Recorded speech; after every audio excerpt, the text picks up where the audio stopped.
So Bobalu berries started with our grandparents. In 1958, they began farming in Oxnard, California. And my grandfather's name is Bob and my grandmother's name was Lupe, so they incorporated the two of their names as Bobalu, and from there forward, that's been our label and part of our family's legacy. What I'm most proud of is being part of a multi-generational farming family and continuing that for the future generations. This is our passion, this is our livelihood. Strawberries is our bread and butter, this is our bloodline, and this is all we know, and this is what we've done for 4 generations now. We treat our employees as if they're family members. We actually have a slogan, family grown, farmer owned. Many of the employees that work for us now worked for my grandparents. Their family have worked for our families, and they're like family to us today, and we all work together, and it's a family organization for sure.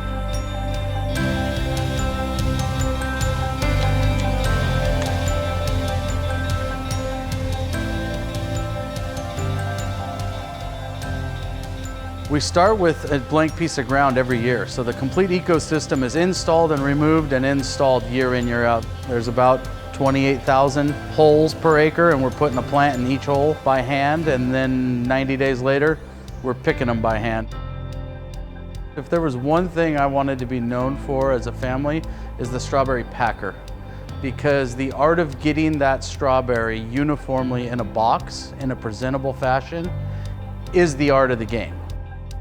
We tend to think that we put a little TLC into our operation more than maybe some. We do a lot of cultural practices other companies don't do that enhances our quality in our pack and allows us to be confident in what we can provide to our customers and to clients and consumers.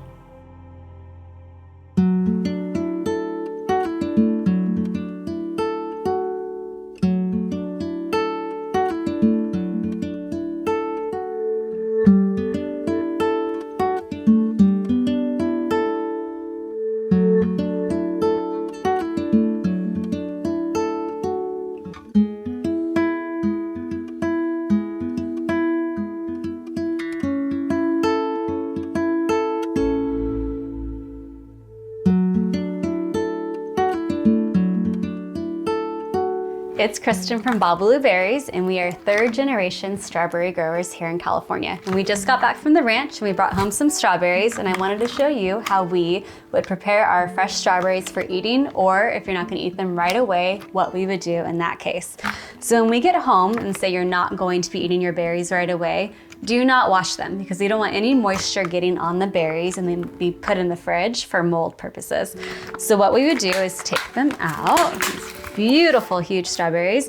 I have lined a Tupperware bowl with a paper towel to absorb any extra moisture that might be on them. And then we just lay out our strawberries in our container. And if you do happen to find a moldy berry inside of your clamshell, let's get rid of that one so that they don't spread mold to the rest of the berries. So we're gonna pack up our little Tupperware container, and we're going to seal it up and put it in the fridge, and make sure to eat your berries even after you're doing this within 2 to 3 days, because they are a fresh fruit and they're super gentle and delicate, and we want to eat them as fast as possible. So let's say you do get home from the grocery store and you want to eat your berries. What we like to do, instead of getting out a colander, which you totally can if you want to, but this clamshell actually acts as a colander because it has holes in the bottom. So we would come and we would rinse our berries, and make sure you keep the calyx on the berries before rinsing. We don't want to cut them and then rinse them after. And then we would simply cut our berries, get a knife. And I like to cut mine into circles for eating. I think they're super pretty. And look at that gorgeous red strawberry right there. And they're ready for eating.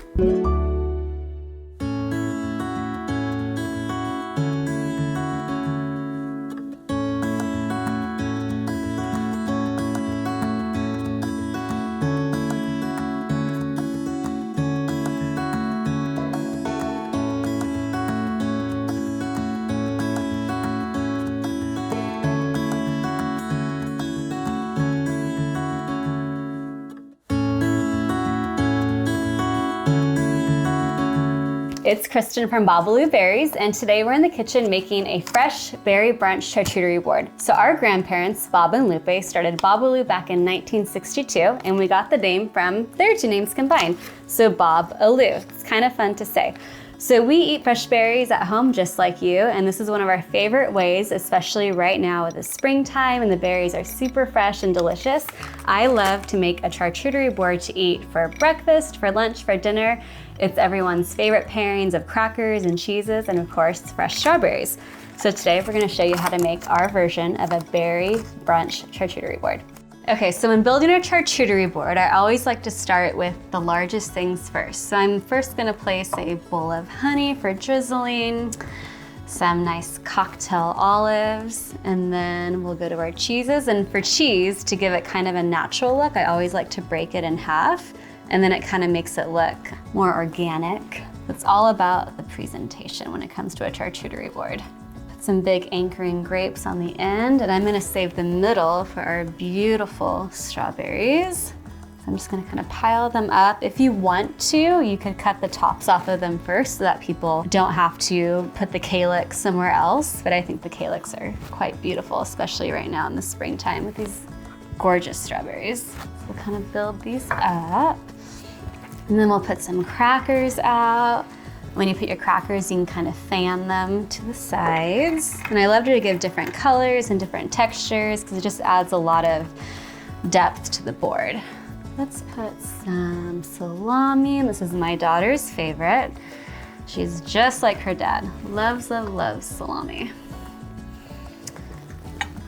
There, let's see. What else can we put on here? Some beautiful pears. These are gorgeous color. And if something doesn't look right, you just move it and start again. That's kind of the beauty of a charcuterie board. You can really do anything with it. Put some oranges, put some carrots. You could also get hummus and put hummus on here if you wanted. So you just kind of build, build, build until you've filled everything in. Add some more strawberries. That beautiful strawberry, just gorgeous. And it's so simple, and I feel like it looks like $1 million when you're done, and people will think that you had it professionally done, but you did it yourself. And it's such a statement, especially on your table when people walk in and they see it.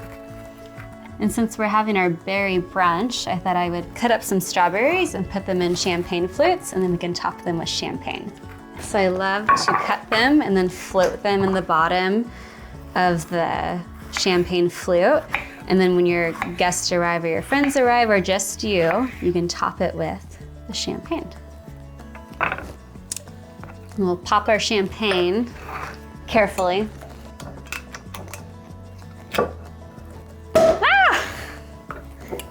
And cheers, berry brunch charcuterie board. Super easy, beautiful, and it will make a statement at your next brunch. Cheers.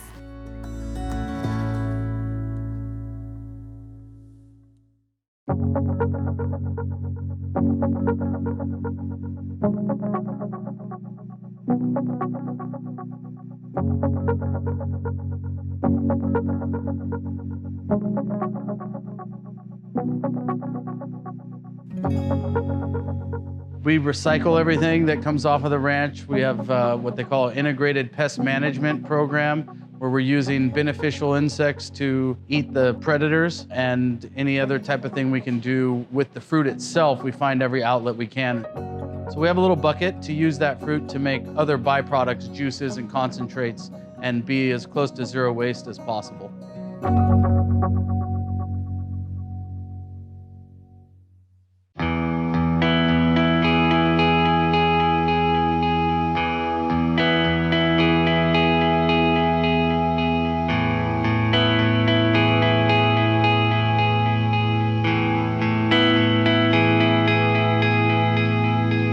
The 10 o'clock walk is something fun we've incorporated where every day we get together with harvest managers, ranch managers, sales force.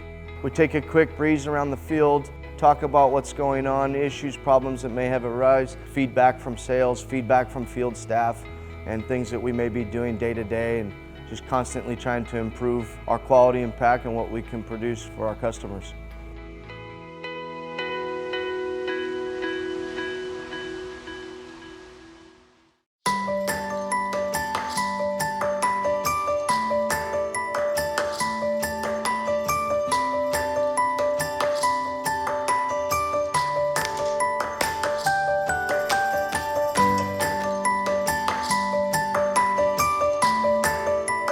Hi, it's Kristen from Bobalu Berries, and today we're going to show you how to make one of our favorite cocktails with our strawberry simple syrup. So we've made our strawberry simple syrup by using frozen strawberries, sugar, and water.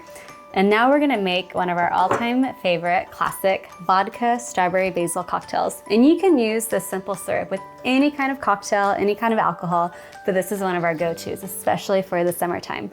So what we're going to do is we're going to add some fresh cut strawberries to the bottom of our glass. And then we're gonna get some basil that smells so good during the summertime. Especially if it comes straight from your garden too. And we're gonna muddle it together to release all of that fragrance and blend the basil and the strawberry. And then we're gonna top it with an ounce or two of vodka. Or you could use tequila, that would be delicious with this cocktail actually. Some vodka, and then we're gonna top it with club soda. Add some ice on top. And then, to add a little bit of sweetness, we're going to add our strawberry simple syrup. And it's such a beautiful color, and the smell is absolutely incredible. And then we're gonna finish it off with a sliced strawberry and another basil leaf on the side. Cheers.